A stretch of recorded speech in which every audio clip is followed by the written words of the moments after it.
우리 성가대 오늘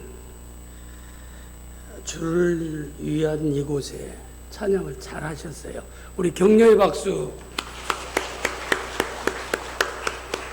강단에서 들으니까 더 잘하는 것 같아요. 높이 있어서 그런지 몰라도. 우리 옆 사람 인사합시다. 만나서 반갑습니다. 큰 은혜 받읍시다.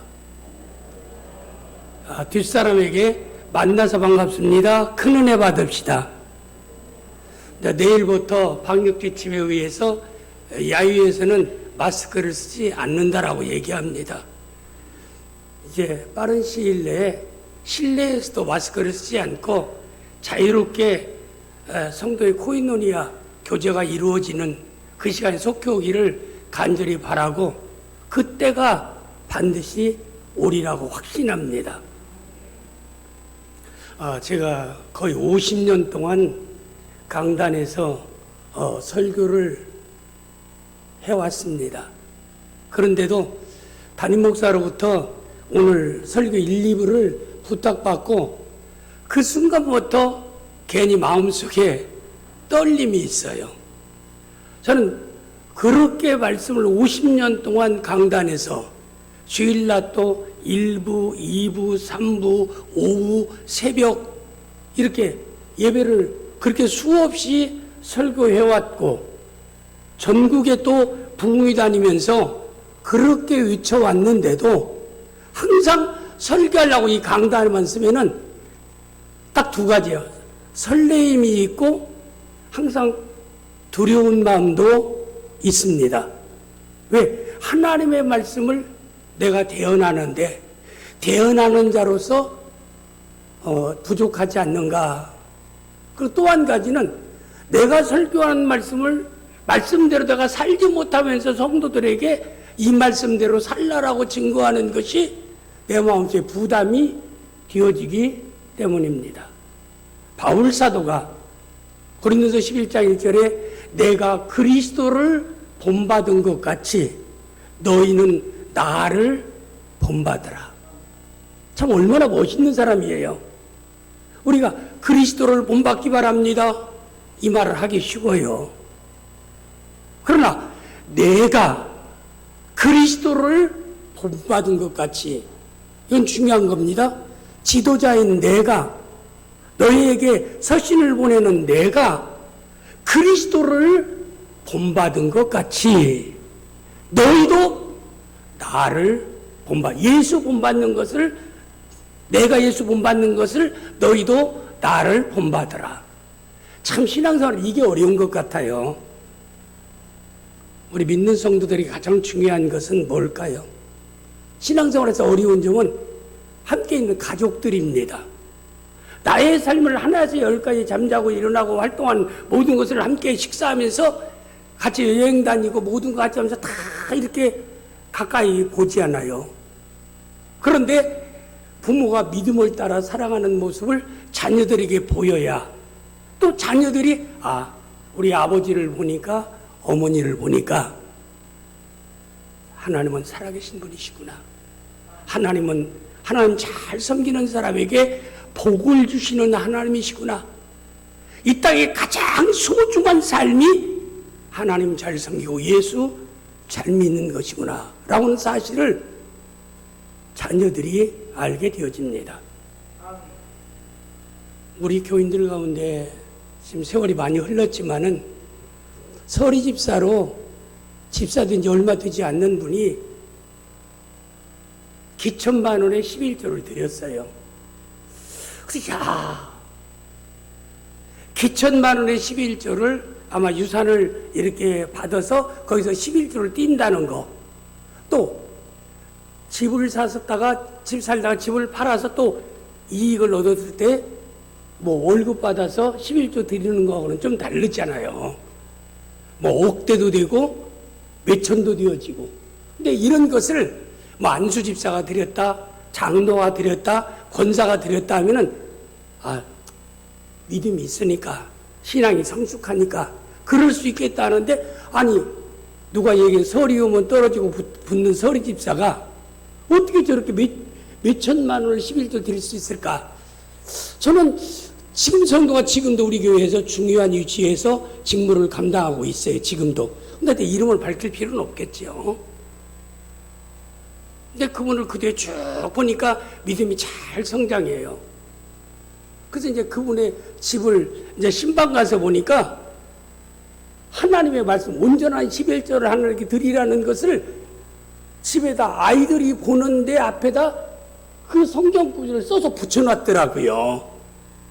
여러분, 자녀들에게 주일 성수에 대해서 11조에 대해서 이렇게 글을 하나님 말씀을 써붙이면서 이렇게 그들이 보고 그의 삶을 살라라고 하는 부모가 얼마나 되겠는가. 자녀를 키워보면 알지만은 초등학교, 중학교, 고등학교까지는 그래도 부모 말을 들어요. 그러나 대학교 들어가면 달라요. 교회 안 나와요. 부모로서 어떠겠어요? 아무리 어느 부모나 자녀가 신앙생활 잘하기를 원하지 않는 부모가 아무도 없어요. 누구나 다 있습니다. 그런데 말을 들어야지. 참, 저는 부모로서의 가장 가슴 아픈 일은요, 자녀의 문제라고 봅니다. 가장 큰 문제가 자녀의 문제. 그게 두 번째 부모의 문제, 형제의 문제지. 참, 저는 하나님 앞에 복 가운데 큰 복은 자녀가 신앙 안에서 잘 자라서 믿음을 따라 살아가는 복인 줄을 믿습니다. 우리 신앙생활은요, 머리로 하는 게 아니에요. 올바른 지적인 신앙 요소도 있고, 감정적인 정적인 요소도 있고, 의지적인 행동도 있지만, 의지적인 행동이 있어야 됩니다. 야고보서에 보니까 믿음이 있노라 하고, 행함이 없으면은 그 믿음 뭐라고 했어요? 죽은 믿음이라. 믿음에는 반드시 행함이 따른다라고 말씀하고 있습니다.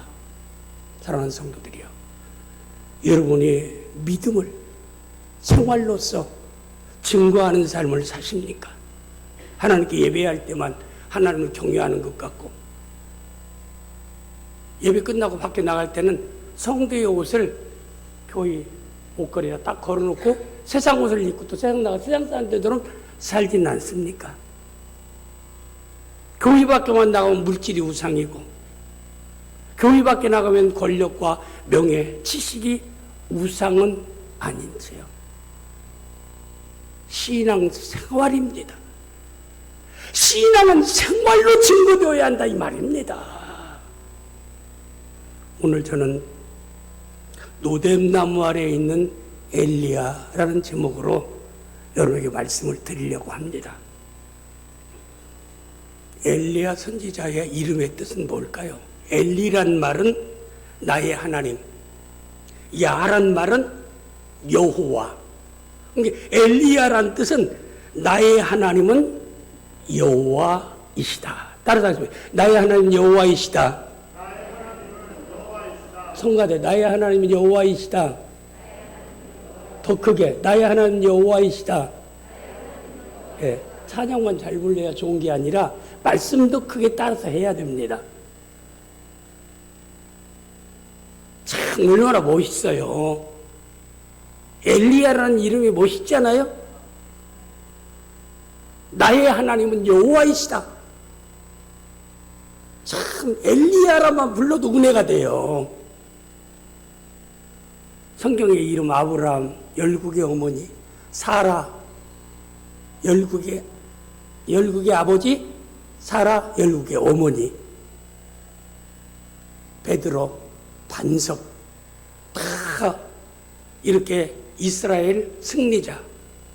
성경에 다 인물의 이름들마다 이름대로의 삶을 살려고 그들이 힘썼던 것입니다. 여러분과 저는 엘리야라는 이름을 가지고 있지 않지만은 엘리야와 같은 삶을 신앙생활할 수 있기를 나의 하나님 여호와시다라고 고백하며 살 수 있는 우리 모든 성도들이 되어질 수 있기를 주님의 이름으로 축복합니다. 주님의 이름으로 축복합니다. 제가 설교할 때는 아멘 좀 해주세요. 아멘은 내가 그렇게 되기를 원합니다. 내가 그 말씀을 믿습니다. 내가 그 말씀을 받아들입니다. 그 말씀이 나의 삶 가운데 증거되기를 원합니다. 한마디로 아멘 하는 거예요. 말씀 앞에서 아멘 하는 거라 이 말입니다. 아멘에서 하나님께 영광 돌리라고 말씀하고 있잖아요. 엘리야 선지자가 활동하던 시대는 이스라엘이 남북으로 갈리워서 북방 제7대 이스라엘 왕 아합 왕 때에 활동하던 선지자입니다. 원래 하나님께서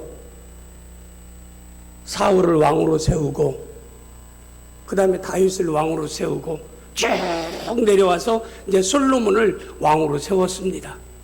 솔로몬이 처음에 왕이 됐을 때는 참 겸손했어요. 아버지 다윗의 신앙을 본받으려고 무척 힘썼고 성전 건축을 위해서 그가 열심히 아버지가 준비한 성전을 건축하기도 하고 믿음을 따라 살았습니다. 그러니까 하나님이 그에게 복을 주시니까 강성하게 하니까 많은 나라들을 전쟁에서 솔로몬이 승리하게 됩니다. 그래서 많은 나라들을 평정하게 되니까 나라를 점령할 때마다 점령된 나라에서 그 왕이 자기 딸을 솔로몬에게 주는 거예요. 정략 결혼을 하고 서로 언약을 맺으면서 계약을 하면서 서로 침범하지 않고 도움을 주겠다는 언약을 위해서 공주를 솔로몬에게 줍니다. 그래서 정략 결혼을 하다 보니까 첩하고 후궁이 1000명이나 되는 거예요. 의자왕은 3000명이라고 했으니까 1000명이 많지는 않지만은 이거 참 성경적이지는 않아요. 참 솔로몬을 지혜로운 솔로몬 왕은 부끄러운 일 중에 하나입니다. 믿음을 따라섰던 우리가 이삭 같은 사람은 딱 리브가 하나지 않아요. 성경에는 이렇게 모험적인 사람이 있으면 우리는 그 사람 본받으려고 힘쓰면 되는 거고, 성경적으로 조금 저건 맞지 않다라고 하면 내가 그건 본받지 않으면 되는 거예요. 성경은 어떤 유인전이 아닙니다.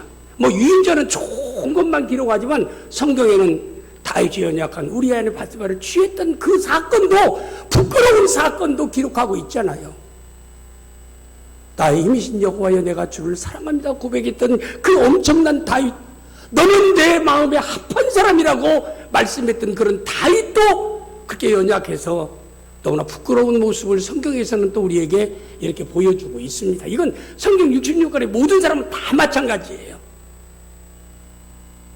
그런데 여기에서 그 솔로몬이 정례결혼도 많은 아내 후궁 첩에서 1000명 되어지니까 그 후궁이나 첩들은 이방 사람들이 오다 보니까 자기 나라의 신들을 다 우상들을 가지고 왔어요.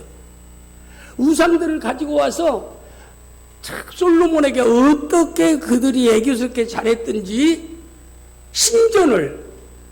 예루살렘에 신전을 짓도록 했습니다. 그래서 많은 신전을 지어놓고 그 우상들을 막 다 만들어 놓고, 얼마나 솔로몬을 꼬셨으면은 그 후궁들을 따라서 또 우상 선민들이 가서 또 우상을 섬깁니다. 그래서 어떤 사람은 솔로몬이 구원을 받지 못했을 것이다. 그런데 저는 그렇게까지 구원의 문제까지 비하하고 싶지는 않습니다. 마지막에 솔로몬은 참 부끄러운, 참 치욕적인 솔로몬입니다. 참 남자가 간 것 같아도 약해요. 저도 신부 때는 굉장히 좀 강한 줄 알았더니 은퇴하고 나니까요, 이제는 사모한테 꼼짝 못해요.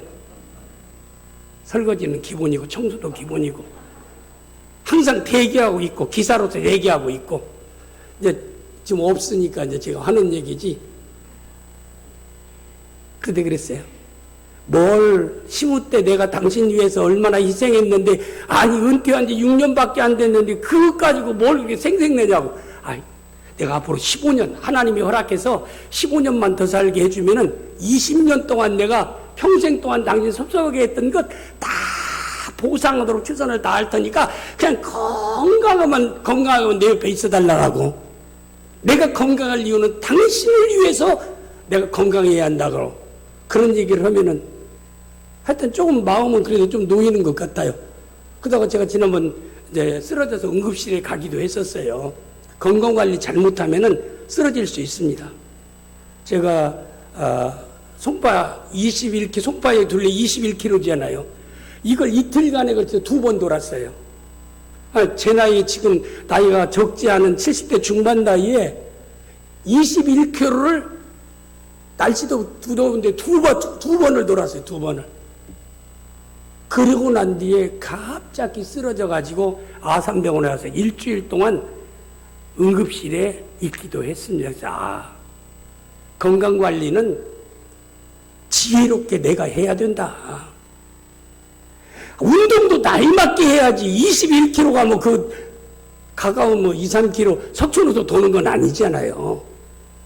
나이 맞게 해야 되는데 참 내가 어리석었다라고 생각해서 이 과로, 과식 이런 것들은 우리 나이 든 사람이나 젊은 사람이나 다 주의를 해야 되고 관리를 해야 된다는 걸 느끼곤 합니다. 그래가지고 이렇게 솔로몬이 결국에는 그렇게 돼서 하나님께서 네가 행하는 그 죄악을 보면은 당장에 너를 내가 징계하겠지만 너희 아버지 다윗이 믿음을 따라 살았기 때문에 내가 너를 네 대에는 징계하지 않겠다. 그러나 네 아들 대에 징계하려 해서 그 아들 대가 르호보암이 솔로몬의 아들입니다. 그래서 이제 르호보암이 솔로몬에 이어서 왕이 이제 되어질 차례입니다. 그래서 세겜이라는 곳에 가서 12지파를 다 모았어요. 모아놓고 회의를 하는 거예요. 내가 앞으로 이스라엘의 아버지에서 왕이 되어지면은 어떻게 하면 좋겠는가라고 얘기하니까 12지파의 그 연로한 그 어르신들이 경륜 있는 분들이 하는 말이 마지막 때에 솔로몬 왕처럼 하지 마옵소서. 우상 숭배하는 것도 없애야 되고 그뿐만 아니라 또 백성들을 노동력을 착취해서 자기의 왕궁 지키기 위해서 7년 동안 솔로몬이 막 거대한 왕궁을 짓고 그렇습니다. 그래서 노동력 착취하고 세금을 엄청나게 부과하고 감당하기 어려울 정도 세금을 부과하고 그러니까 12지파 사람들이 다 그런 얘기합니다. 아버지 솔로몬대로 하지 말고 세금도 좀 감해주고 또 이렇게 강제로 노역을 위해서 이렇게 일시키는 것도 좀 그것도 자제해달라. 알았다. 내가 결정하고 난 뒤에 얘기하겠다고. 그 다음에 자기의 측근에 있는 젊은 사람들을 또 불러요. 이제 친구들, 측근 젊은 데 있는 사람들을 불러놓고 내가 왕이 되면 이렇게 한다고 얘기하는데 며칠 있으면 저기 지도자들을 또 12지파 지도자들을 만나게 되는데 그들이 다 이렇게 다 권하는데 어떻게 하면 좋겠냐니까 젊은 사람이 아닙니다. 백성들을 강력하게 이끌어가기 위해서는 더 강해야 됩니다. 깔보지 않도록 강하게 해서 아버지 때보다도 세금을 더 많이 부과시키고 그리고 노동력도 더 많이 그들을 이렇게 끌어들여서 일을 시켜야 됩니다. 그 얘기를 들을 때 우리가 참 중요합니다. 경륜이라는 것 이거 참 중요합니다. 이건 산 경험입니다. 머리로 하는 게 아니에요. 생활로서 얻어지는 이 경륜이라는 게 굉장히 중요한 거예요. 오래 산 사람의 말도 우리가 잘 귀담아 듣는 것이 상당히 지혜로운 생활 처신 중에 하나입니다. 근데 르호보암이 그 얘기를 들어 젊은 사람들이 막 칭찬해주고 더 강하게 해야 한다라고 하니까 그래 너희들 말이 맞아. 세상에 살아보지도 아니한 놈들이 경험도 없는 놈들이 아부하기 시작하니까 그 말을 다 듣고 12지파가 다 모였을 때 당신들이 나에게 이렇게 얘기했지만 나는 그렇게 하지 않는다. 앞으로 솔로몬보다 더 강력한 왕이 되어서 국민들이 더 국가를 위해서 더욱더 헌신해야 되고 그 다음에 세금도 아버지 100만 원 예를 들어서 아버지 100만 원을 쓰면 매달 너는 300만 원씩 내야 된다.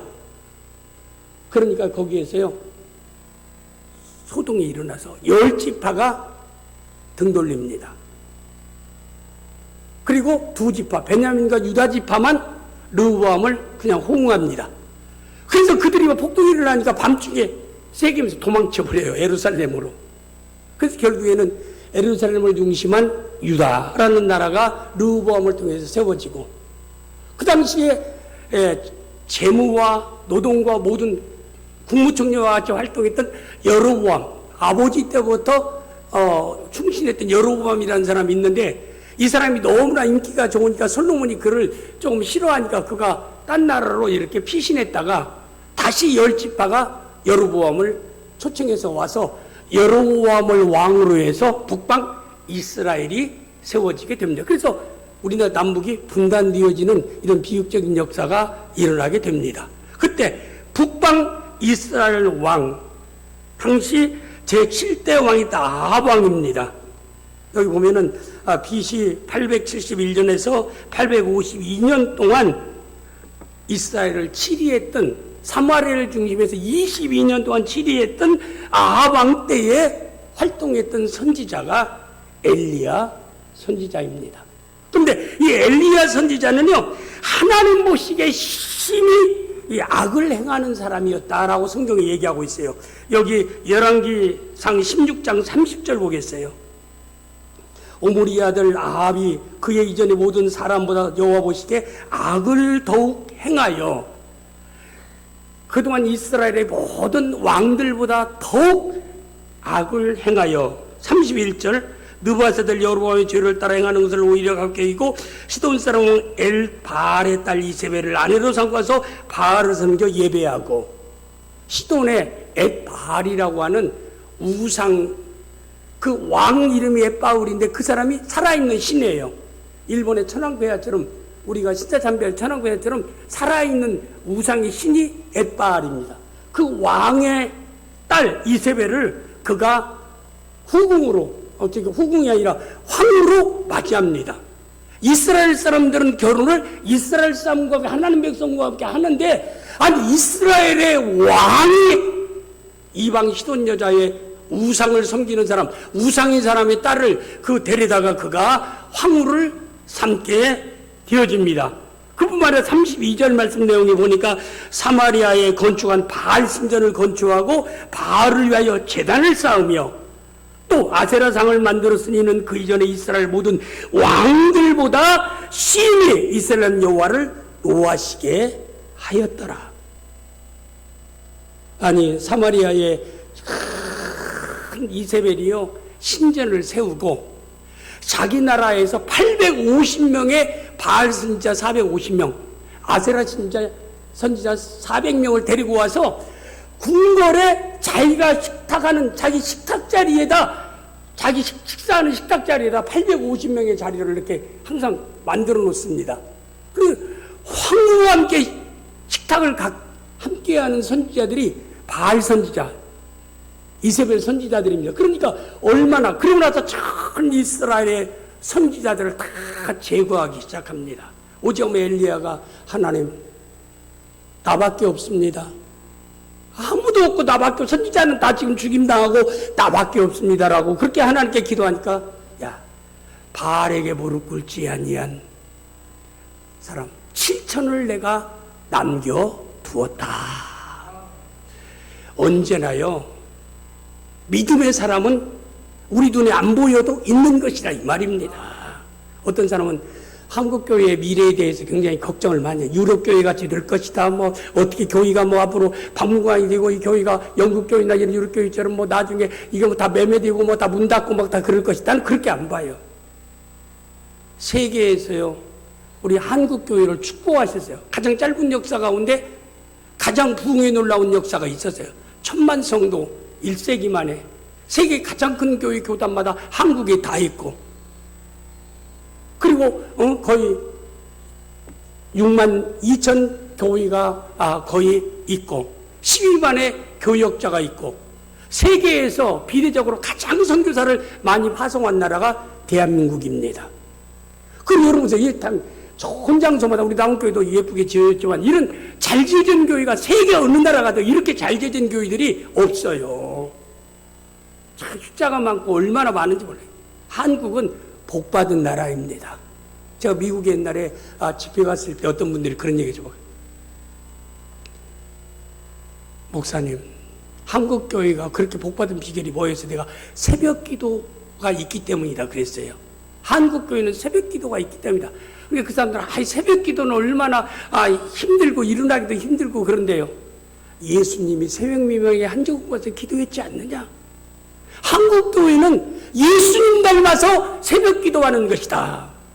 여러분, 한국 교회를 지탱할 수 있는 이런 중요한 기초는 새벽 기도에 있다라고 하는 것을 우리가 명심해야 됩니다. 새벽 기도하면 자녀가 복을 받습니다. 반드시 자녀가 복을 받습니다. 저는 때로는 우리 남원교회 권사님들, 장로님들, 안수집사들 새벽 기도에 등한히 하는 거 보면은요 참 가슴 아파요. 참 가슴 아파요. 우리 담임 목사는 너 그렇게 참 인격적으로 잘 대우해서 참 그런지는 몰라도 참 가슴 아픕니다. 자녀를 위해서 누가 기도해야겠어요? 부모가 기도해야 됩니다. 저는 아들 둘이 있습니다. 저는 딸이 없어서 조금 안타까운 점은 있는데, 딸이 있어야 조금 이 아버지로서 이렇게 좋은 점도 있는데, 아들 둘도 잘해요. 딸 10명보다 더 잘해요. 근데 두 아들을 교회 개척할 때만 해도요, 교회 개척할 때는 하루 종일 전도 다니고 신방 다니고 저녁에는 또 성경 공부시킨다라고 쭉 이렇게 돌아다니고, 자녀들을 위해서 그렇게 자녀들은 하루 종일 학교 갔다 초등학교 들어갈 1학기 때까지도 한글을 모르고 학교 들어갔으니까. 그리고 학원은 돈이 없어서 안 다녔으니까 잘 놀아 마셨고. 그러니까 저는 아침에 나오면 저녁에 늦게 10시나 들어오니까 큰아들이 적은아들을 다 밥만 해놓고 가면 밥을 동생 먹이고, 씻지도 않고 먹이고, 저녁에 보면은 그냥 까만 얼굴에 그대로 밥상 놔두고 김치하고 밥하고 좀 그 빈 그릇 놔두고 그냥 자고 있어요. 인간적으로 생각하면 이렇게 자라서 이렇게 교육을 제대로 안 시켜갖고 이렇게 제대로 사랑무시를 할까? 인간적으로 생각하면, 교육적으로 보면은. 그러나 저는 확실히 믿는 게 있었어요. 저의 믿음입니다. 새벽마다 자녀를 위해서 기도하고, 두 번째, 주를 위해서 내가 낮밤으로 뛰면은 주님은 내 자녀를 반드시 잘 양육시켜 주리라. 그런 믿음을 가졌습니다. 그런데 보니까 그렇게 학원도 안 다니고 남과 놀아 마시고 그러는데도 보니까 잘 자라주더라고요. 그렇지, 이제 나온교회 목사가 됐고, 또한 아들은 또 사업을 해가면서 성사를 도와가면서 또 믿음을 따라 또 딴 교회에서 총성서 이렇게 신앙생활을 잘하고 있어요. 그리고 또 손녀들도 또 다 이렇게 신앙 안에서 잘 기르고 있고요. 그럴 때, 자녀는 하나님께서 자녀의 복을 주셔야 된다. 하나님 손에 달려있다는 것을 저는 믿습니다. 그래서 자녀 교육을 아무렇게나 하라는 뜻은 아니에요. 사람마다 이 신앙적인 경험은 각자 다를 수 있어요. 다 성경처럼 똑같다고 말할 수 없어요. 저는 제가 믿기는 새벽에 기도하고 내가 주를 위해서 살면은 하나님께서 나와 연관된 사람들에게 은혜를 베풀고 복을 주신다는 사실을 전 여러분에게 말씀을 드리는 것입니다. 아방이 이렇게 심히 완악한 때에, 이때 하나님께서 엘리야를 부르십니다. 너는 아방 왕에게 가서 전달하라.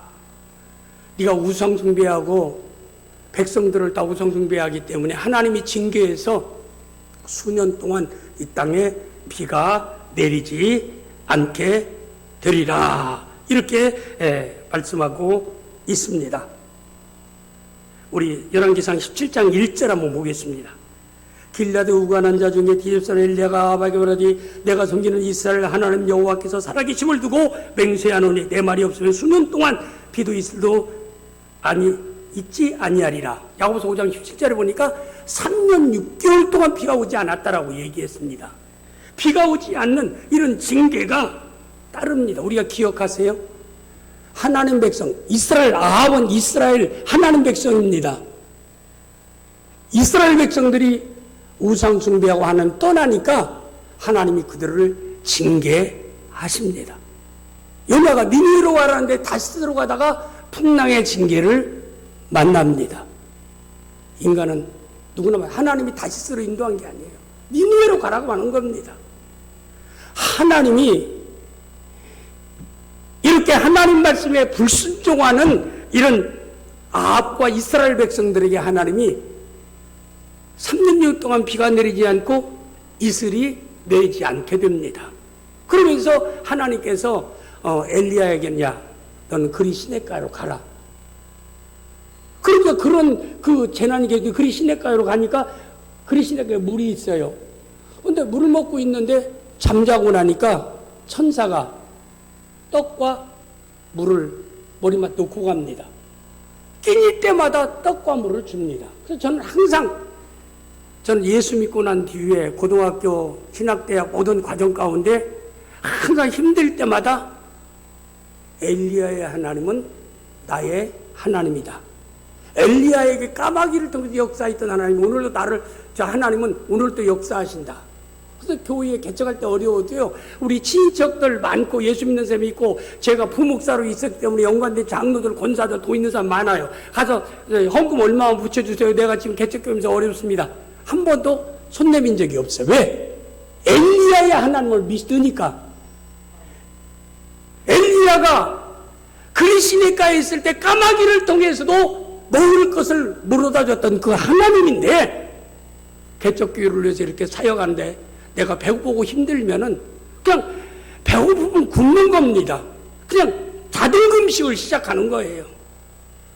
그리고 뭐 안 되면 라면 싸다 라면 삶아주니까 우리 두 아들이 라면이 참 맛있대요. 매 끼니마다 라면 주는데 라면이 맛있대요. 그것도 하나님의 은혜입니다.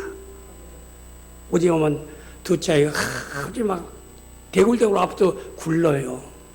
그래서 어린아이가 굴르니까 정신없이 애를 택시를 태고 방직어병원이라고 청소년 병원 옛날에 있었어요. 거기 응급실에 딱 갔어요. 근데 응급실에 가니까 접수하고 뭐하고 거기 또 응급실 위해서는 뭐 돈 얼마 이렇게 뭐 들어간다고 그래요. 근데 가져간 돈이 있지 하나도 없지. 그냥 응급실에 가기만 했지.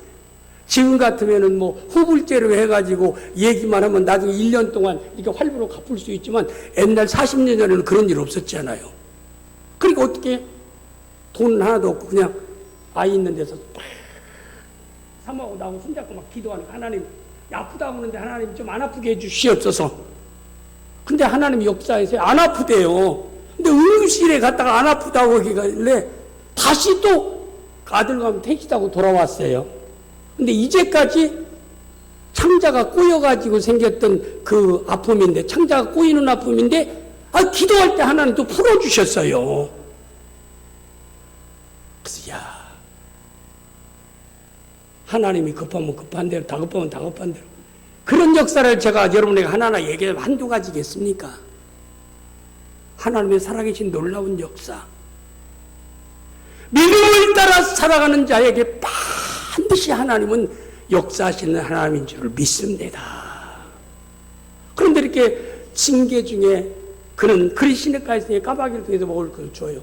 그리고 이제 얼마 지나가니까 그리 시냇가 물이 말라요. 야, 너 물 말랐지 않아? 시돈 땅으로 가라. 그래서 내가 사람 만나게 돼. 시돈 땅에 가보니까 어느 여인 하나가 나무가지를 줍고 있어요. 그러니까 나에게 물을 좀 주세요 하니까 물을 갖다 줘요. 먹을 것도 주세요 하니까 먹을 것이 없는데요. 지금 아들과 나와 지금 며칠 동안 굶다가 밀가루통에 밀가루 한 움큼이 있고 기름병에 기름이 조금 있습니다. 그걸 마지막 만들어서 먹고 아들과 함께 죽으려고 지금 나무가지를 줍고 있습니다. 저는 하나님이 좀 시돈 땅에 부자한테 좀 보냈으면 좋은데, 아니 그렇게 먹고 죽으려고 왜 굶은 사람한테 가서 아니 그걸 얻어먹으라고. 하나님의 역사는 사람의 생각과는 달라요. 여러분 힘들고 어려우면은 하나님이 반드시 엘리야를 통해서 시돈 사람을 감옥에 보내신 것처럼 하나님이 보내는 놀라운 역사가 있는 줄 믿습니다. 힘들 때 믿음을 따라 믿음으로 대처하세요. 어려울수록 믿음으로 대처하세요. 이게 기적을 여러분이 체험할 수 있는 길입니다. 그러니까 참 그 사랑하는 여인도 선자라고 하는 사람이 해도 너무나 한다 그러지 않고 정성을 다해서 떡을 만들어 가지고 갖다가 엘리야에게 주게. 그걸 먹고 난 뒤에 기도해요. 축구 기도하고 하니까 그 집에 있으면 엘리야가 그 집에 있으면서 3년 6개월 동안에 밀가루통에 밀가루가 떨어지지 않냐고 기름병에 기름이 떨어지지 않는 놀라운 역사가 있었습니다. 열왕기상 17장 13절 14절 여호와께서 엘리야를 통해 하신 말씀같이 통에 가루가 떨어지지 않냐고 병에 기름이 없어지지 않냐니라. 이스라엘 하나님 여호와의 말씀이다. 여호와가 비를 치면 내리는 날까지 그 통에 가루가 떨어지지 않냐고 그 병에 기름이 떨어지지 않냐리라 하셨느니라. 참 기적적인 역사지 않아요? 모든 재난이 끝날 때까지 사르밧 여인의 밀가루통에 밀가루가 가득하고 기름병에 기름이 가득하고 이런 기적적인 역사가 있지 않습니까? 이런 역사는 그때만 있는 역사가 아니잖아요. 오늘도 우리가 믿음을 따라 말씀에 순종하면은 그런 놀라운 기적의 역사가 오늘 우리에게도 나타날 줄을 믿습니다. 그리고 열왕기상 10장 1절 22절 말씀 22절을 보면은 그런데 또 같이 있는데 또 사르밧 여인의 아들이 죽게 됩니다. 죽으니까 막 울고불고 하니까 또 엘리야가 함께 있는데도 그 아들이 죽었어요. 그래서 그를 위해서 3번 간절히 구해서 기도하고 그의 혼이 다시 돌아왔더라. 22절 말씀 7장 22절 여호와께서 엘리야의 소리를 들으심으로 엘리야가 기도하는 소리를 들으심으로 그 아이의 혼이 몸으로 돌아오고 살아난지라. 그런 이런 기적인 놀라운 역사가 이렇게 일어나게 됩니다. 이러면서 이제 3년 6개월이 이제 지나가 이제 하나님의 징계의 때가 이제 끝날 때가 되었습니다. 모든 징계는요 무한정하게 징계가 주어지는 건 아니에요. 정한 기한이 있습니다. 바벨론에 잡혀간 이스라엘 백성들이 70년 그리고 또한 모세가 광야에 간 지 40년 바울이 회개한 후에 3년 다 하나님이 역사하는 때가 있습니다. 하나님이 일하는 때가 있습니다. 성경에 보면은 때가 돼서 하나님이 엘리야를 부릅니다. 엘리야야 아하방에게 가라. 가서 참 하나님임을 왕과 백성들에게 네가 보여주어라. 그래서 그가 아하방 앞에 담대했습니다. 왕이여 3년 1년 동안 비가 오고 비가 안 오고 이슬이 안 내린 것은 왕과 이스라엘 백성들이 우상 섬기고 바알과 아세라를 섬겼기 때문입니다. 참 하나님은 여호와 하나님 한 분이십니다. 여호와 하나님이 참 하나님임을 증거하기 위해서 며칠날 갈멜산에 우리 모여서 이 바알과 아세라를 섬기는 이세벨의 식탁에서 식사하는 850명의 거짓 선지자와 나와 대결해서 참 하나님임을 누가 참신인 것을 증거하도록 합시다. 그러니까 사울 거기 아하방이 그거 잘된 일이다. 그래서 날짜를 정해가지고 그들이 열왕기상 18장 19절 20절 말씀 봅니다. 그런즉 사람을 보내 온 이스라엘과 이세벨 상에서 먹는 바알의 선지자 450명과 아세라 선지자 400명을 갈멜산으로 모아내기로 나오게 하소서.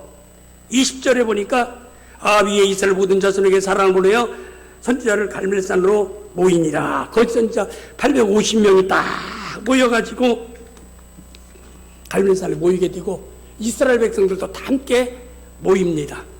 그러니까 엘리야 선지자가 이스라엘 백성들에게 너희가 어찌해서 하나님을 떠나서 참 하나님이신 여호와를 떠나서 바알과 아세라를 섬기느냐? 그 거짓이다. 우리의 참 신은 여호와 하나님 한 분이시다 외칩니다. 그래서 대결을 하는데 850명이 막 제단을 막 쫙 쌓아놓습니다. 엘리야는 초라한 제단이지만 제단을 쌓아놓고 그다음에 주위에 도랑을 해서 물을 갖다 주위에다 다 붓게 하고 불이 내려가지고 불살려는 신이 참 신이시다 라는 걸 위해서 대결합니다. 그래서 그 850명이 니네들이 먼저 하라. 그러니까 이들이 아침부터 막 바알이요 아세라요 바알이요 아세라요 하면서 막 아무리 소리 지르려고 외쳐도요 아무 응답이 없어요. 그러니 나중에 막 칼과 창으로 막 자기 몸을 이렇게 헤쳐가면서 이러면서 막 바알이여 아세라여 불을 내려서 이 제단을 태워 주옵소서 하는데도 아무 응답이 없어요. 열왕기상 18장 28절 29절로 보겠습니다. 이에 그들이 큰 소리를 부르고 850명이 그의 기회를 따라 피가 흐르기까지 칼과 창으로 그들의 몸을 상하게 하더라. 29절 이같이 하여 정오가 지나고 아침부터 그들이 외치는데 정오가 지나고 12시가 지나고 그들이 미친 듯이 떠들어 저녁 소재드릴 때까지 이르렀으나 아무 소리도 없고 응답하는 자나 돌보는 자가 아무도 없더라. 그러니까요 엘리야가 거기서 야 너희 바알신과 아세라신이 지금 외출했는가 보다. 잠자는가 보다. 깨워라. 돌아오게 하라. 이렇게 엘리야가 옆에서 얘기를 백성들이 다 듣고 있습니다. 해가 질 무렵에 엘리야가 무릎을 꿇고 기도하는데 양 무릎 사이에 머리를 놨고, 제가 35년 전에 성지순례 갔을 때에 목사님과 사람들 갔는데 거기서 그랬어요. 그 갈멜산에 올라가서 엘리야의 기도했던 그 장소에서 이제 그 장소에서 내가 제의했어요. 여기 온 사모님들 가운데 엘리야처럼 기도하면 내가 현찰 100불을 주겠다. 100불이요. 여기서는 12만 원, 13만 원 큰 돈이 아니지만 여행 가서 100불은 큰 돈이에요. 뭐 티 몇 불 내라기도 막 비싸네 싸네 막 그랬었는데 100불 주겠다고 하니까 12명의 사모들이 다 도전한대요. 엘리야 기도 어떤지 무릎 꿇고 양 무릎 사이에 머리를 이렇게 박고 집에 가서 한번 해보세요. 되는 안 되는. 되는 사람은 나한테 카톡으로 찍어서 보내주면 제가 커피 사겠습니다. 집에 가서 해보세요. 양 무릎 꿇고 머리를 이 안에 집어 넣어야 돼요. 양 무릎 사이에 집어 넣어야 돼. 다운교회 권사님들이나 날씬한 사람도 훈련되지 않으면 어려울 거예요. 근데 거기 12명 가운데 막 좀 빼싹 마른 사람이 하려고 해도 안 되고 머리가 잠깐 여기 닿더라고 두 사람. 그래서 제가 고생 그만하고 일어나라 100불씩 두 사람을 줬어요. 그렇게 간절히 하나님 엘리야 앞에서 기도하니까 하늘에서 불이 내려가지고 그 제단을 다 사르고 물을 다 사르는 놀라운 역사가 있게 됩니다. 열왕기상 18장 38절에서 40절까지 말씀 내용에 나와 있습니다.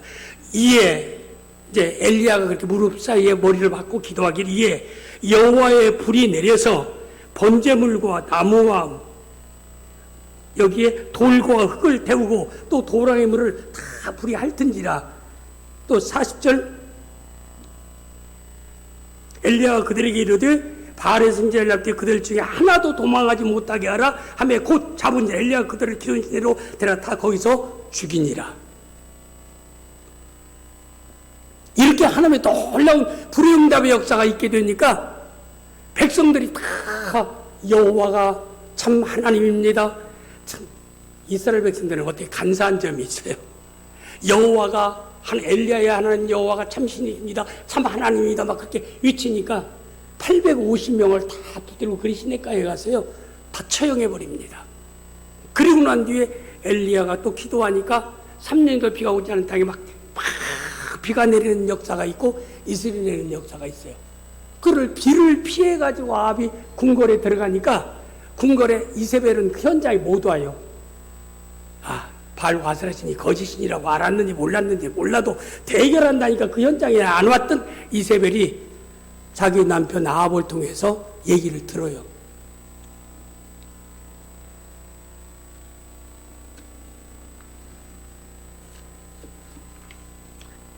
그가 이렇게 얘기를 듣게 됩니다.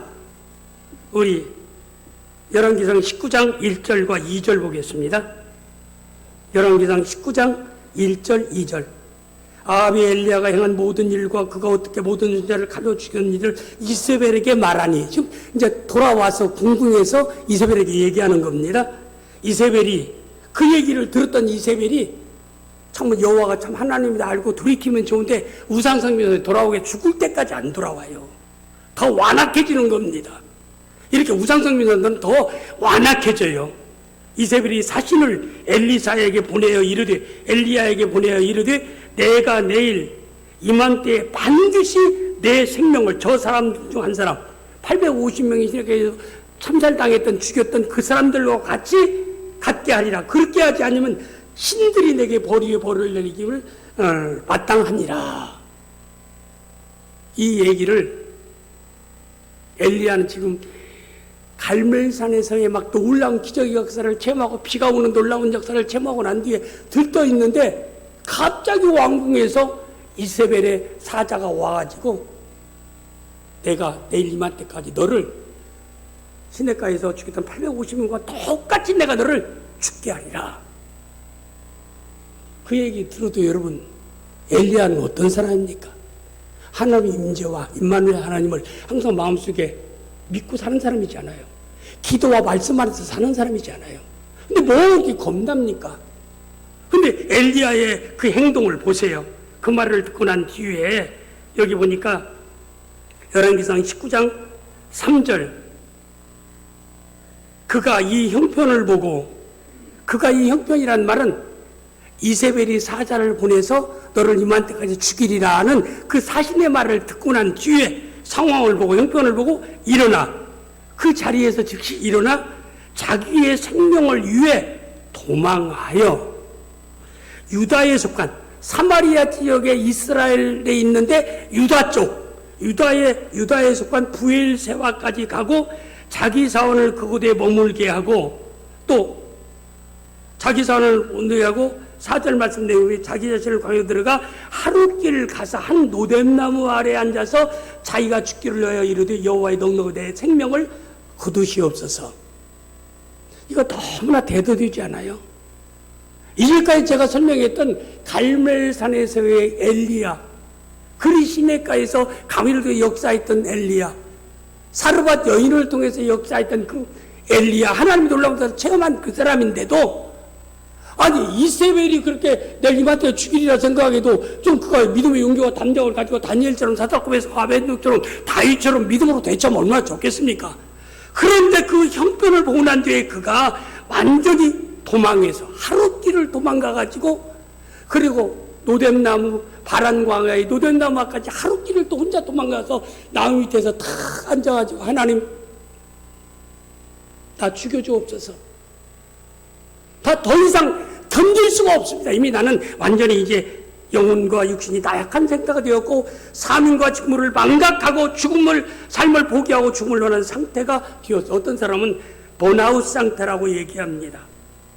즉 영혼과 육신이 극도로 피곤하여 무기력한 상황, 자기 힘으로 사명과 직무를 거부하고 포기한 상태였다라고 얘기하고 있습니다. 이 상황만 보면 야, 이건 엘리야답지 않아요. 그래서 제가 그래요, 성경에 엘리야나 야곱이나 아브라함은 애굽에 갔다가 그 왕이, 자기 아내가 너무나 예뻐가지고 예쁜 아내를 왕이 차지하기 위해서 남편이 나를 죽일까 해서 우리 우누이라고 거짓말해가지고 아내가 빼앗길 뻔했잖아요. 다윗은 우리아의 아내 바세바를 취하는 그런 약함이 있잖아요. 이렇게 성경 가운데 보면은 그렇게 믿음 좋은 사람도 이렇게 노뎀나무 아래 있었던 그런 상태로 떨어진 것을 볼 수가 있습니다. 엘리야 같은 능력의 사람도 번아웃 상태로 이렇게 떨어진 안타까움이 있잖아요. 근데 왜 이렇게 됐어요? 하나님이 노뎀나무 아래로 인도한 건 결코 아닙니다. 스스로가 노뎀나무 아래로 도망갔던 것입니다. 형편을 보고, 여기 보니까 형편을 보고, 이유는 딱 두 가지예요. 첫째는 엘리야는 하나님의 임재와 임마누엘 하나님을 마음에서 상실했습니다.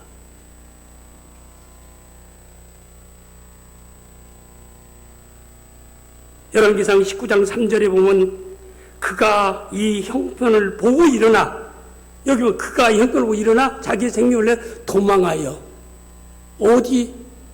아니 이제까지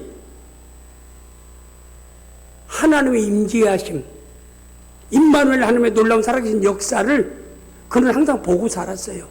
다윗도 골리앗 앞에 갈 때도 살아계신 하나님을 보고 살았습니다. 다니엘도 그랬고 사드락고에서 아벤노도 그렇고 믿음을 따라 살았던 하나님의 임재와 임만을 확신하고 살았습니다. 근데 하나님의 임재를 상실했어요. 임만 하나님을 상실했어요. 또 두 번째는 말씀과 기도 없이 행동한 결과입니다. 그런데 엘리야의 삶을 보면 항상 기도하는 사람이었고 하나님이 말씀하신 말씀을 따라 행동했던 사람인데 이 노련나무 아래에서 죽음을 간구하는 불신앙적인 나약한 시험된 상태에 떨어질 때는요 기도하지 않았어요. 하나님의 음성을 듣지도 않았습니다. 여러분 그거 기억하세요. 크리스천은 성도는 목사나 장로나 권사나 모든 성도 마찬가지입니다. 연조가 중요한 게 아니에요. 하나님의 임재를 임마누엘 하나님을 마음에서 상실하든지 환경 때문에 상실하는 거예요. 베드로가 예수 보고 예수님의 오라는 말을 듣고 무리로 걸어가는 놀라운 역사가 있었지만 풍랑을 보고 무서워 빠져가는지라. 우리 시선, 영의 눈의 시선이 환경 위에 계신 하나님을 바라보느냐, 내 앞에 있는 환경만 바라보고 풍랑만 바라보느냐. 이세벨에 죽이겠다는 그 목소리와 환경만 바라보는 엘리야는 하나님의 임재는 마음속에 온데간데 없어요. 기도와 말씀은 온데간데 없어요. 그러니 행동이 불신앙적인 행동을 할 수밖에 없다 이 말입니다. 오늘도 마찬가지. 성도가 시험되는 것도 번아웃 상태로 빠지는 것도 다 임재 상실, 임마누엘 하나님을 마음에 상실할 때, 기도와 말씀을 놓칠 때 누구나 이렇게 떨어질 수 있다고 하는 사실입니다. 꼭 우리는 기억해야 됩니다. 나는 결코 그렇지 아니하리라. 호언 장담할 사람은 아무도 없습니다. 그런데 가장 중요한 것은 번아웃 상태, 정말 불신앙적인 다약한 상태 노련나무에 있는 엘리야의 초라한 그 모습, 그 가운데 있을 때 하나님은 엘리야를 너 믿음대로 네가 선택했으니 네가 해결해 내버려 두신 하나님이 아닙니다. 이 말씀의 키워드, 중요한 말씀은 하나님이 엘리야를 찾아오셨다라고 하는 점입니다. 그를 다시 회복시켰다라고 하는 것이 중요하다 이 말입니다. 기독교의 복음은 수고하고 우건진 자들아 다 내게로 내가 너희를 쉬게 하리라. 하늘으로 축복하시는 하나님이십니다. 우리를 치료하시는 하나님이십니다. 우리를 회복시키시는 하나님이십니다. 승리케 하시는 하나님이십니다. 이게 우리가 믿는 하나님이에요. 이런 나약한 자리에 있을 때 사람들은요, 내가 출세하고 잘되고 모든 일이 막 이렇게 성공하고 그러면 막 사돈대 팔뚝까지 다 줄대고 와서 전화하고 찾아와서 다 야양 떨고 가까이 하다가 내가 실패하고 어려움당하면 다 등등 형제들까지 등 돌려요. 하나님은 그렇지 않아요. 우리가 잘 나갈 때보다도 힘들고 어려울 때 하나님 유면하지 않습니다. 아담과 하와가 불순종했을 때 벌거벗고 두려워서 떨 때 하나님이 아담아 찾아오신지라. 그를 위해서 부끄러움 껍질을 가려서 가죽옷을 지어 입혀주신지라. 이렇게 하나님이 먼저 찾아오신다는 사실입니다. 이게 하나님의 은혜입니다. 하나님의 자녀는요, 하나님이 책임져 주십니다. 여기서 하나님의 자녀는 하나님이 책임져 주십니다. 예, 하나님이 반드시 책임져 주셔요. 이게 하나님이십니다. 엘리야가 이렇게 나약한 상태에 떨어졌을 때에 그에게 필요한 건 뭐예요? 육신이 회복되어야 됩니다. 사람이요, 먹지도 못하고 먹을 것도 없고 혼자 도망가니까 하나님이 떡을 주겠어요, 물을 주겠어요. 도망가는 말씀에 순종할 때 까마귀를 통해서 떡도 주고 물도 주지, 이렇게 환경 두려워서 도망가는 엘리야에게 뭘 아무것도 안 주니까 하루 동안 막 기지맥이 쓰러가다 노된 다음에 쓰러져가지고 나는 이제 다 됐습니다. 죽는 것밖에 없어요. 대생명 하나님, 내가 자살할 수는 없고 내가 목매달아 죽을 수는 없고 하나님 내 영 불러가 주시옵소서. 그러기에 하나님이 그때에 하나님께서 천사를 보냅니다. 몇 번씩? 2번씩이나 하나님께서 천사를 보내게 됩니다. 그러면서 그에게 얘기합니다. 처음에 하나님이 찾아와서 천사가 와서 그를 어루만지면서 그리고 먹을 것을 물을 그에게 줍니다. 책망하지 않고 야 엘리야야 선지자로서 너 이게 무슨 꼴이냐? 너 이렇게 살해야 되겠어? 사람들 같으면 그러잖아요. 자식이 잠자고 야 네가 왜 그래? 야 이 녀석아 왜 그렇게 너는 살아? 네가 커서 못 되려고 그래? 그렇게 살아도 되겠어? 이런데 부모들이 자식이라도 그러잖아요. 형제들 야 형제지간에 그러면 되겠어? 이런데 하나님은 그렇지 않아요. 나약해진 엘리야를 책망하지 않아요. 왜 그랬느냐라고 묻지도 않고 천사를 통해서 그를 어루만지며, 어루만진다는 것은 그 여기 19장 1절 2절에 보면 그를 어루만지면서 먹을 것을 줍니다. 그러니까 피곤해서 그러는데 어루 먹고 나서 또 막 지쳐서 자니까 또 2번째 와서 또 어루만지면서 야 일어나서 이걸 또 먹어라. 네가 기운 차려야 내가 사명에서 호렙산까지 가는데 40주야를 가야 되는데 네가 갈 때 육신이 지칠까 하노라. 그러니까 충분하게 음식을 먹어라. 그러니까 그 음식을 먹고 난 뒤에 힘을 얻어서 40주야를 통해서 호렙산 동굴까지 들어가는 역사가 있었습니다. 얼마나 감사한 일입니까? 여러분 꼭 기억하세요. 내가 성령으로 충만해도 육신이 나약해지면 충만한 성령을 쓸 수가 없어요. 은사가 많아도 육신이 연약하면 못 써요. 여러분 몸이 허약해서 걷지도 못하고 질병으로 인해서 항상 비틀비틀하고 일어서지도 못하는데 아니 무슨 은사 받았다고 와서 뭘 섬기겠습니까? 은사는 섬기라고 주시는 것인데 건강해야 섬길 게 아닙니까? 그래서 저는 성령 충만도 중요하지만 육신 건강도 또 중요하다. 믿는 성도 육신이 건강해야 돼요. 그런데 36절에 성전된 우리 육체라고 육체도요 건강해야 됩니다. 건강할 일을 잘해야 돼요. 연세 드신 분들 너무나 과식하지 말고 과로하지 말고 수면 충분하게 취하고 고기보다는 야채 생선 중심에서 영양 적당하게 섭취하고 비타민 C 많이 먹고 지혜롭게 우리가 이렇게 건강관리를 해야 돼요. 그래서 하나님 먼저 영혼의 문제를 회복시키는 게 아니라 육신의 건강 문제를 천사를 통해서 먹는 그 음식을 먹고 음식 먹고 회복돼 힘이 막 생깁니다. 그래서 일어나서 호렙산 시내산에요. 모세 시키면 호렙산까지 40주야 낮밤을 호렙산까지 시내산까지 그가 달려가서 동굴 안에 들어가 있을 때 그때 하나님의 음성을 거기에서 듣게 됩니다. 근데 영혼이 소성되는 시간이에요. 이제는 천사를 통해서 육신이 회복되어지고 영혼이 다시 회복되어지는 시간이 산에 와서 여기 호렙산 시내산에 와서 열왕기상 19장 12절에 보니까 또 지진 후에 불이 일어나 불 가운데 여호와 계시지 않냐되 불 후에 세미한 소리가 있는지라. 그래서 하나님의 음성을 호렙산에서 엘리야가 듣게 됩니다.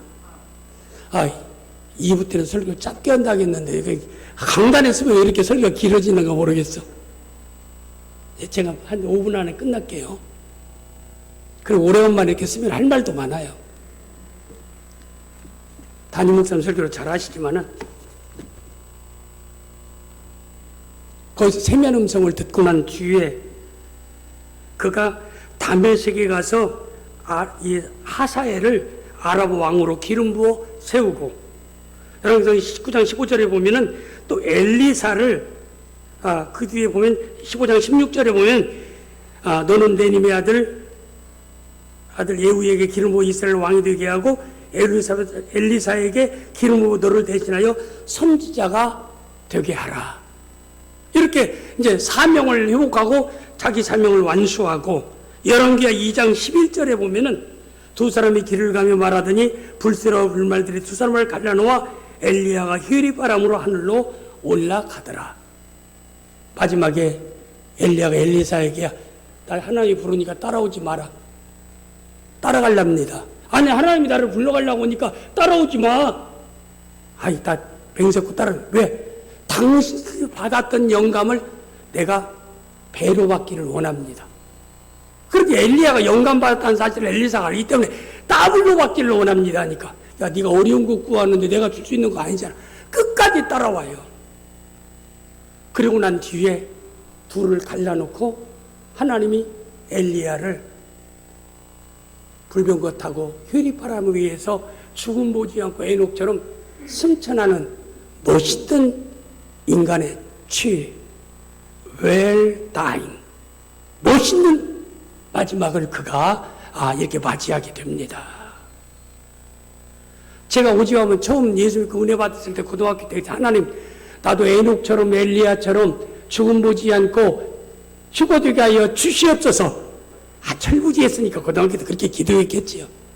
근데 그 뒤로는 이제 그렇게 기도는 하지 않아요. 그냥 하나님 살다가 예수님이 재림하시든지 내가 하나님 부름받고 또 천국에 가든지 그날이 우리에게 오는 거니까 천국에 대한 소망 가지고 이사갈 준비하고 우리가 즐겁게 주어진 사명 감당하며 사는 것이 우리의 삶인 줄 압니다. 오늘 결론적으로 전체적인 핵심은 뭐냐면은 우리도 노뎀나무 아래 엘리야처럼 나약해질 수 있다고 하는 사실입니다. 장담 못해요. 왜 나약해져요? 죽음 앞에서, 죽음의 공포 앞에서. 인간의 공포 가운데 가장 큰 공포가 죽음입니다. 내가 너를 내일까지 죽게 하리라. 그런 공포 앞에서 우리는 누구나 여러 가지 삶에 우리 앞에 나타나는 여러 가지 어려운 환경과 조건 때문에 노뎀나무 아래에 있는 엘리야처럼 육신이 소약해지고 영혼도 완전히 힘을 잃고 불신앙적인 사람처럼 떨어질 수도 있다는 사실입니다. 그러나 낙심하지 마세요. 하나님은 반드시 찾아오십니다. 엘리야를 천사를 통해서 육신을 회복시켜주고 생명 음성을 통해서 영혼을 소원시켜서 사명 감당하다 천국 가게 하신 하나님이십니다. 저는 요새 제가 좋아하는 것 중에 하나가 well living, well aging, well dying. 영어는 제가 짧은 사람이지만 너무나 유명한 얘기라 여러분 얘기하는 거예요. 우리가 well living, 잘 살자. 우리 예수 믿는 사람 믿음으로 잘 살자. 하루하루를 믿음을 따라 잘 살자. 우리가 well aging, 우리가 잘 늙어가자. 그러니까 사람 누가 얘기해 늙어가는 게 아니라 익어간다. 우리 감들이 사과들이 익어가는 것처럼 멋있는 이런 노년을 맞이할 수 있는 크리스찬이 되자. 마지막 well die, 멋있는 죽음을 우리는 맞이하자. 죽음 앞에서 병원에 입원해서 좀 아프다고 하나님이 계시면 이럴 수 있습니까?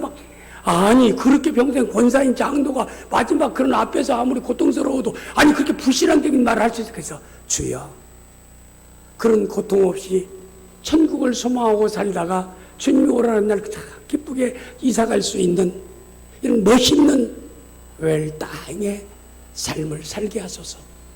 이렇게 저는 기도하는 것 중에 한 가지입니다.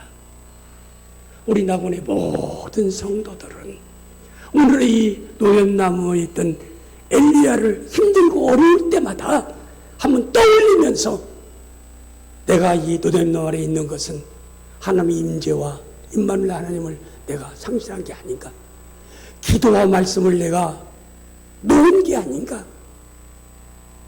돌아보고 다시 나를 회복시키러 찾아오신 하나님을 만남을 통해서 회복하는 엘리야와 같은 복된 삶을 살아갈 수 있기를 주님의 이름으로 축복합니다. 기도하겠습니다. 아버지 하나님 감사합니다. 우리 모든 성도들 누렛나무에 있던 엘리야처럼 힘들고 어려운 상황에 처할 때 환경과 조건 바라고 하나님의 임재와 임문 하나님을 마음에 상실하고 기도와 말씀을 상실해서 안타까운 시험등 가운데 있다 할지라도 하나님 우리를 의면하지 아니하고 다시 찾아오셔서 회복시키는 그 하나님을 바라보게 하여 주시옵소서. 예수님의 이름으로 감사하며 기도하옵나이다. 아멘. 우리 조용히 들은 말씀 생각하면서 우리 기도하면서 헌금 드리는 시간을 갖도록 하겠습니다.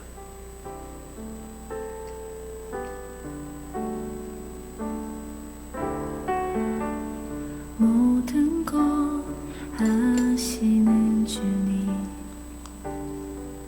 나의 맘의 연약함 보시고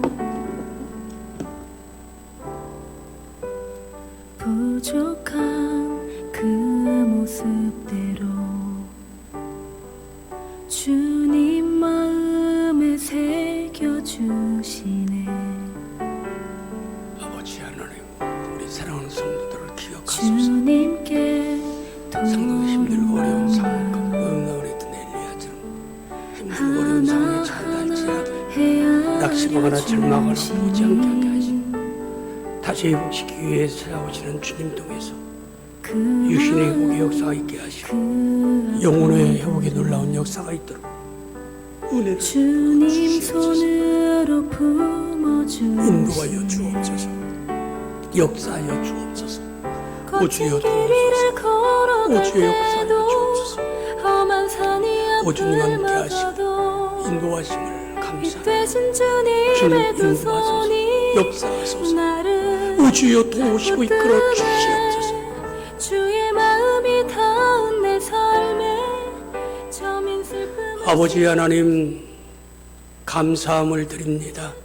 모든 것이 하나님의 은혜인데도 그 은혜를 망각하고 살아갈 때도 많습니다. 오늘도 이렇게 정성을 다해서 예배로 하나님께 영광을 돌리며 하나님을 확신하고 물질을 우상으로 섬기지 않는 신앙 고백으로 주님 사랑함을 헌금을 통해서 고백하며 축복의 약속을 믿으면서 하나님께 헌금 드린 손길 가정을 일일이 기억하시고 하늘 문을 여사 차고 넘치는 복을 허락하여 주시옵소서. 예수님의 이름으로 축복하면서 간절히 기도하옵나이다. 아멘. 이제는 우리 구주 예수 그리스도의 크신 은혜와 하나님 아버지의 무한하신 사랑과 성령님의 감화 감동 교통 함께 하시는 놀라운 역사가 오늘 하나님 앞에 정성을 다해서 예배 드리며 하나님의 은혜를 사모하는 성도들과 가정 위에 미참한 성도들과 영상으로 예배하는 성도들과 가정 위에 대한민국 한국교회 위에 지금부터 영원토록 함께 있을지어다. 아멘.